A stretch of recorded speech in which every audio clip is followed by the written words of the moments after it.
Welcome to another episode of The Brand Called You, a podcast and podcast show that brings you leadership lessons, knowledge, experience, and wisdom from thousands of successful individuals from around the world.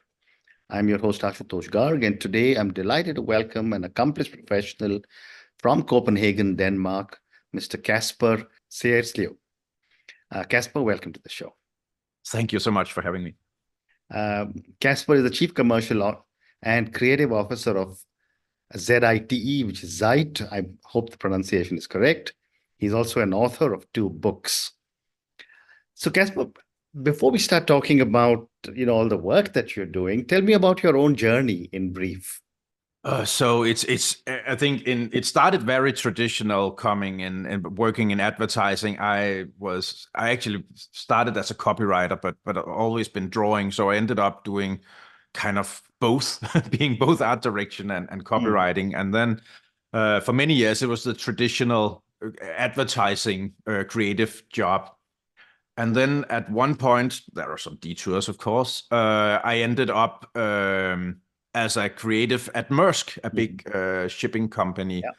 And my boss asked me, say, what's the biggest problem you see? I traveled a bit to understand the different markets, and I kind of realized that we were doing the same things all over the place. So we were doing the same thing in India as we were doing in Egypt and in Copenhagen, the same campaigns and the same onboarding things. So I realized that we probably needed to align some of the things and maybe not using so many external agencies on that. And that's kind of what got me started in the professional work. So I ended up building an in-house agency at Maersk out of Mumbai in India and out of Manila as well. And of course, some in Copenhagen, but also some all over the world. So we were very a hybrid before that was a term, I guess. And then after a few years, I switched to another job, and it was very hard work building an in-house agency. So I didn't want to do that again. But then I realized we had the same issue at the new place, and I probably the same solution would be to build something. And I built another in-house agency at the next place, which is called Saxo Bank, which is an online trading platform, mostly. And I realized that I would say 90% of the things, the workflows, the processes, all the boring stuff that I did at Maersk was the same. I mean, the idea, the creativity you put on top is different, but the way that you do it, you don't have to reinvent the wheel all over again. So that was kind of a revelation for me. And then I switched to another brand and did the same. And then I wrote the first book, it's called Moving In-House, about all the mistakes and all the things I learned. I mean, just giving back. And that got me started on this. So now we have our company called Zite. So that's the professional journey. Fascinating. So let's then talk about the work that you've been doing, setting up in-house teams, and then we'll talk about taking creativity home. So my first question, when you set up an in-house team, is what are the first steps in establishing a successful in-house creative team? So there are 2 ways to do it, and I see both of them out in the real world. So one of them is the deliberate one, where you actually do a lot of preparation and you understand what you're doing and you do it on purpose. And then there's the other one, which is just as common, where you realize that we need a graphic designer, or we need a copywriter, and at one point you have like 10 people hired in to do actually creative development work. And then you say, oh, maybe we should try to organize us in some way and so on. But I think what we recommend is that you do a lot of preparation. You figure out, what are you doing? What do you want to do? How much? How often? It's not really rocket science. It's just trying to map it out. Are there any seasonality in what you're doing? What kind of task do you want? So that's the first thing, realizing what you want to do. And I always recommend starting a bit small because you will get overwhelmed anyway. And And then it's the very dull part about mapping out workflows and roles and responsibilities. Yeah. So once you know that you want to do content marketing, then you need a couple of roles to do that. Maybe you want to bring in external agencies for the top tier one, the idea, and so on. But where do they let go of the task? Do they just develop the idea? Where do they, how do you split things? So that's always the big questions. Who's doing what when? Right. Right. So that's I think Very well said. it's a very boring question, answer. Oh, I know, but it's an important step-by-step process. But the other question, Kasper, is that in today's world where everyone is talking of outsourcing, you are talking of bringing an in-house team. And my question is, what are some of the big mistakes you have seen companies make when they try to build an in-house creative team? So I mean, we're both an external company building in-house agencies. So we are sitting between two chairs, or maybe taking in the best of both worlds. That's how we like to present it, of course. I think there are a few, but the really big one we see is that they don't do all the boring stuff. They don't hire project managers to actually bring things one step further in the process.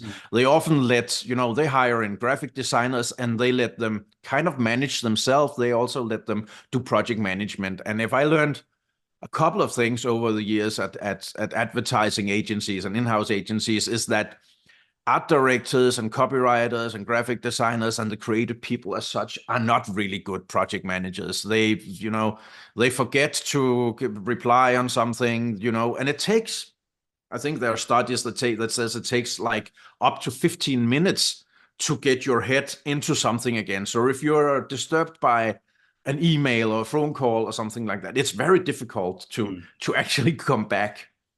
And we just seen that every year we do this big study where we call it the in-house barometer, where we ask a lot of people around the world, mostly in Europe, because that's where we are from, what's the biggest barrier from actually creating, doing creative work at an in-house agency, and time or prioritizing creativity is really difficult. It's really difficult for me to tell someone, you have like, okay, from 9 to 9:30, I want you to come up with a great idea. Then at 9:30, I want you to do this and that and so on. That's not how it works. People need to, get in the mood as well. Absolutely. So, but again, the other question is that, for creative people to come in-house, what strategies do you adopt to attract top talent? Yeah. So first of all, I always say start small, start in the mid section where you do content and so on, and then once you kind of proven yourself, then you can move up the ladder. But to do that, I think it's to build something that's an in-house agency. Try to brand it something, move them into a different space where they can actually be creative, let them put things up on the wall and so on. It's very difficult in a corporate world when you sit in cubicles to be creative and being in all of those, very tight schedules. I mean, I come from Maersk. It was a suit and tie company. I got told that at my job interview because I didn't bring a tie, apparently. So having that, it is kind of a paradox being creative at something where, business loves predictability, and we love to have things at, do this at that time. And creativity, I mean, I teach creativity at a small school, and there's a lot about methodology and works and how you can do it, but it's still, it's still unpredictable when the idea will hit you.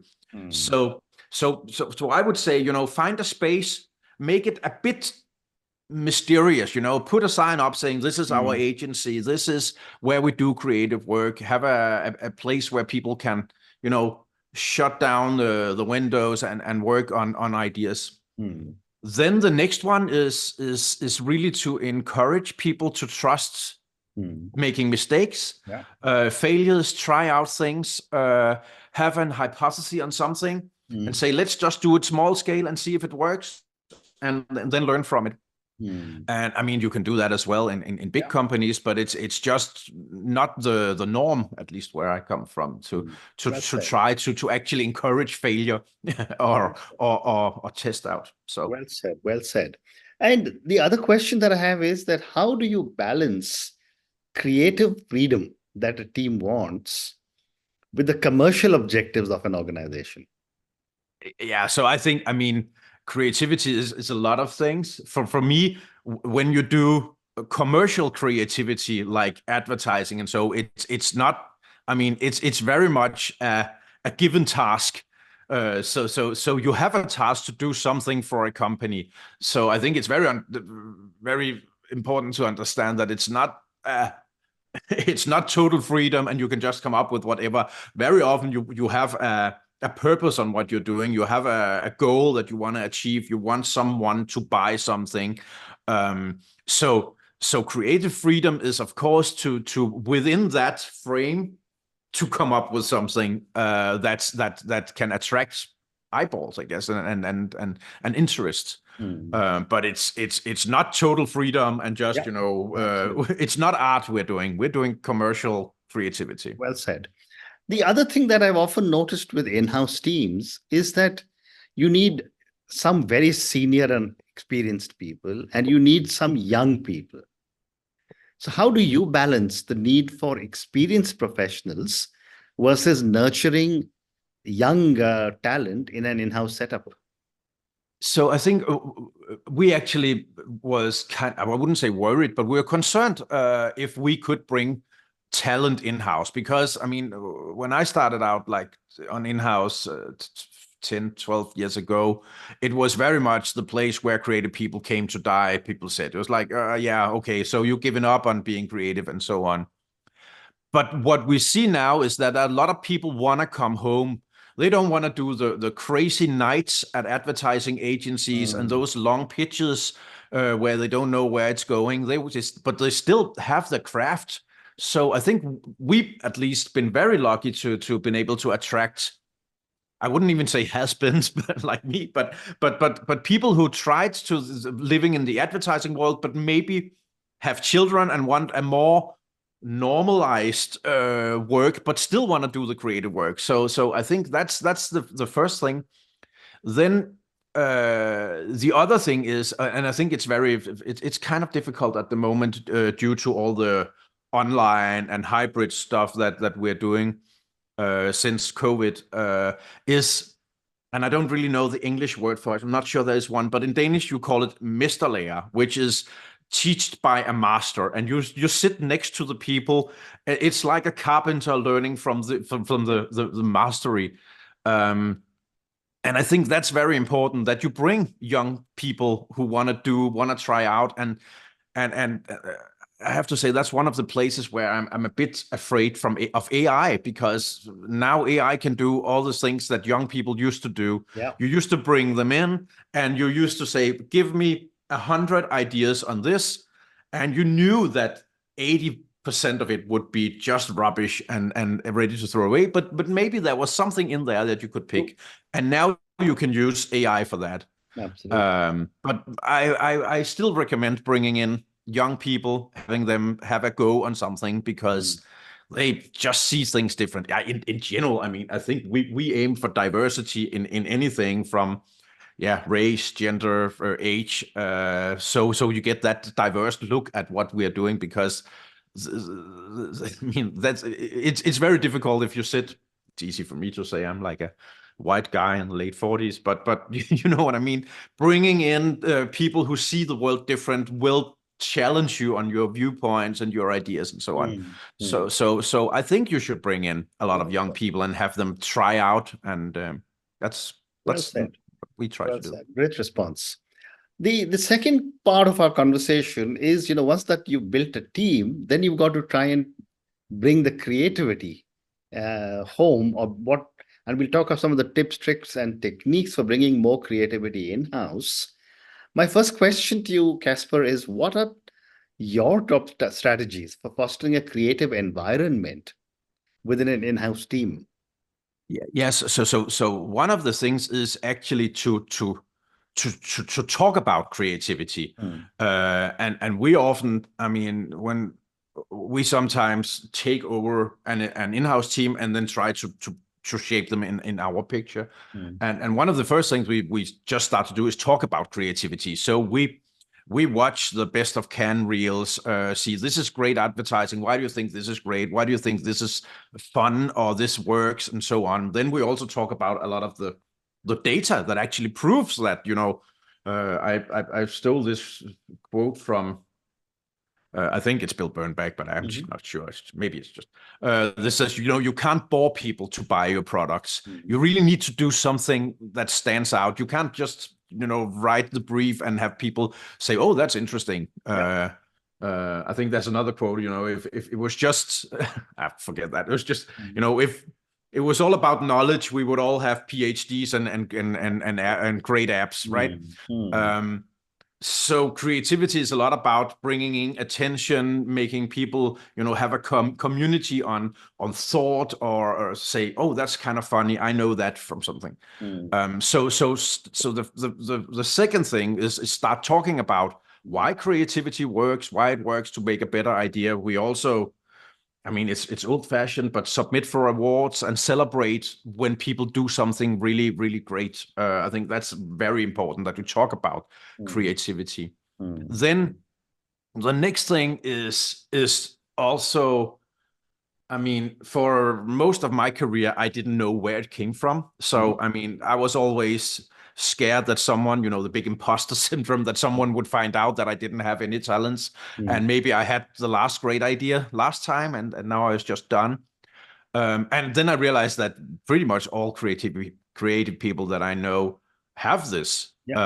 So I've been looking a lot into, methodology. How do you come up with a great idea? How do you come up with an idea? Because that's the first step, actually, just coming up with ideas. And I used to say it's really difficult to come up with 100 bad ideas in a row. So if you just keep going, there will be something in there that you can share. So we teach a lot about, ways of working.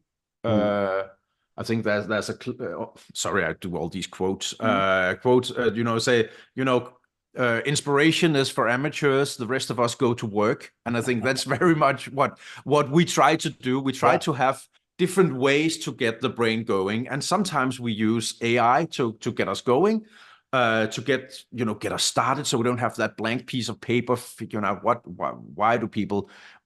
I mean, right now we're doing a big Chinese car brand, and people are asking, how do we promote this in Europe?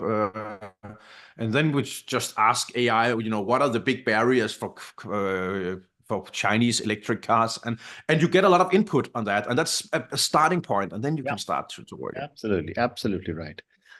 The other aspect of creativity is risk-taking. Yeah. So I wanted to ask you, as a leader, how do you encourage creative risk-taking and innovation within your team? So there are two ways. The preferred way is to actually have a method where we can test what we're doing, and then we do it kind of hypothesis driven. So we encourage people to say, let's try something. What do you think? And then test it out in a small market or a small audience or something like that. So you can actually say, let's try something else, because the only real thing that seems to be working is doing something new. You can't really copy a great idea over and over again. Then it seems to be the same. So you need to take risk. You need to try something, because if you're just showing the same ad or same idea all over, it will get boring at one point. So we actually encourage people to do it. And then if we are lucky enough to have a testing system online or something, we say, let's do a small test. Let's do a small market, see if it works, and then we scale it afterwards. And that brings me to another point where we talk a lot about scalability in what we're doing. So how do we do something that will work in one market, but you can easily scale it to another one without a big, do you have with AI, some things are more possible now, but can you change? Is it just text? Does it work on a small phone? Setting up a lot of barriers for yourself that actually makes it possible to scale things. So that was a detour. I'm sorry, but no, that's okay. It's also about, you know, trusting people to make mistakes. I mean, it's very scary the first time that you come into a room and everybody expect you to come up with the first idea and put it on the wall. But I'm kind of old-fashioned in that way. So I always say, let's draw things with a big black marker on a white piece of paper. If it works with a bad drawing and a headline written in with your handwriting, it will work later on when you bring in the film crew and the whole production setup. I mean, it's very easy to sit and spend 2 hours in front of a computer finding an image, or having an AI to like Midjourney or something like that come up with a perfect image, but it's not exactly, that doesn't make it a great idea. So we always encourage people to start the other way around and having hundreds of illustrations on the wall and say, that's really funny. I'm sure that will be funny once we get a real picture and a real design on top of it. So, and it's also, it's not that scary if you're just drawing things.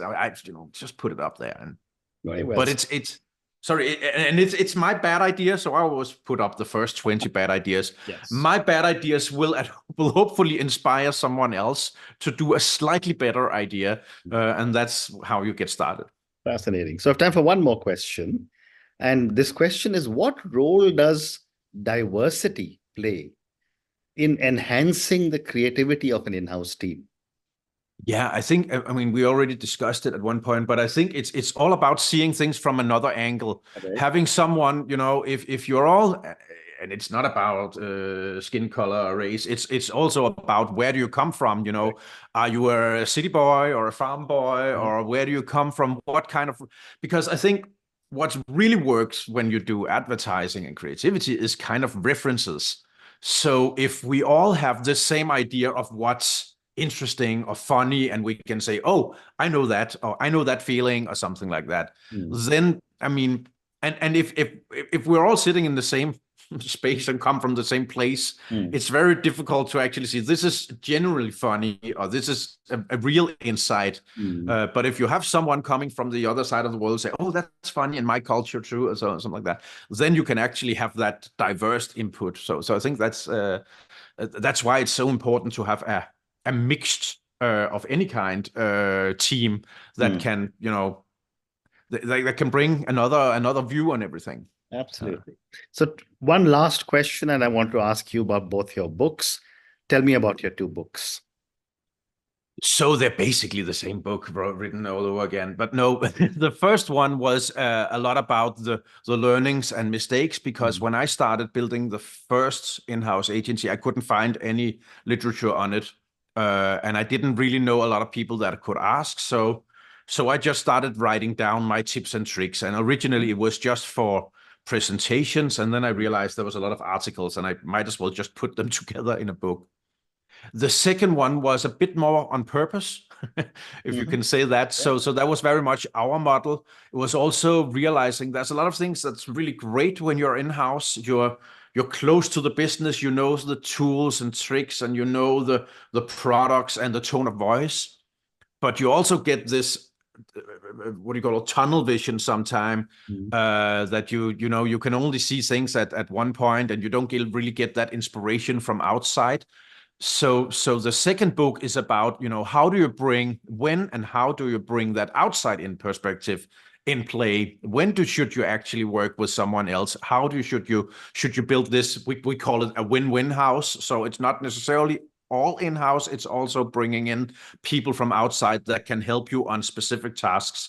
So it's the combination where it's mostly in-house, but it might be run by someone else, or it might be where you bring in creative talent to help your team, something like that. So that's the second book. And then I actually have a third one, which is a detour I took once I was writing the second book, and I ended up drawing a lot of buildings in Copenhagen. So it has nothing to do with my professional work. It's an illustrated guide to Copenhagen, which I kind of did on the side.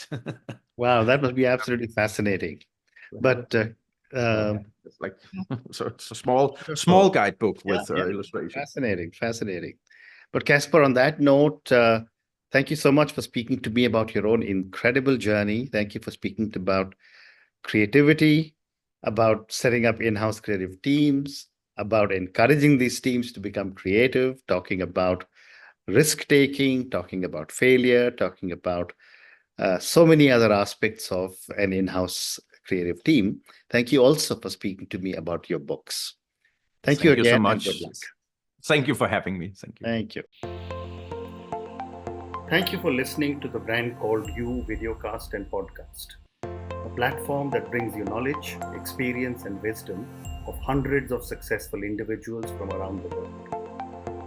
Do visit our website www.tbcy.in to watch and listen to the stories of many more individuals. You can also follow us on YouTube, Facebook, Instagram, and Twitter. Just search for the Brand Called You.